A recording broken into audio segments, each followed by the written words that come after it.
أعوذ بالله من الشيطان الرجيم. بسم الله الرحمن الرحيم، والصلاة والسلام على حبيب المصطفى صلى الله عليه وسلم. يا بني مرة، نحن والله الآن يعني أنا بمئاتي العمدة يحيى دفع الله تاج الدين، من العمدة اللي موجودين معي هنا في مدينة الفاشر.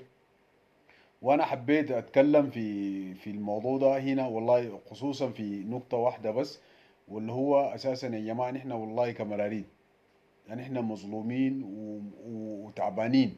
والله ما انظلمنا من اي شيء، لكن قدرنا كده. والان ان احنا والله يا جماعه بننظر باقي القبائل التاني يعني بتدافع على اهاليهم وبتصرفهم وبتعمل لهم المستحيل كويس عشان هم يعيشوا الناس. اما نحن والله سواء كان من كل شعب بني مره والله مقصرين من حقنا، ولا جبتوا خبرنا ولا اشتغلتوا بينا. نحن بناكل الانباز، بناكل شنو ما عارف. والله نحن يعني ما كنا دايرين نطرق الباب ده. بالنسبه لنا احنا شخصياتنا والله ما مشكله، لكن احنا عندكم ناس اهاليكم تعبانين جدا جدا. فارجو منكم يا جماعه ان تمدوا يدكم وفي عجله تامه، يعني في استعجال. وان طاب لي المقام انا بخلي العمده يحيى ذاته هو يتكلم معاكم وتسمعوا كلامه ان شاء الله، وربنا يعيننا ويعينكم بمشيئه الله سبحانه وتعالى ان شاء الله. الله يسلمكم، بارك الله فيكم، وانا اديه فرصه عشان هو يتكلم برضو.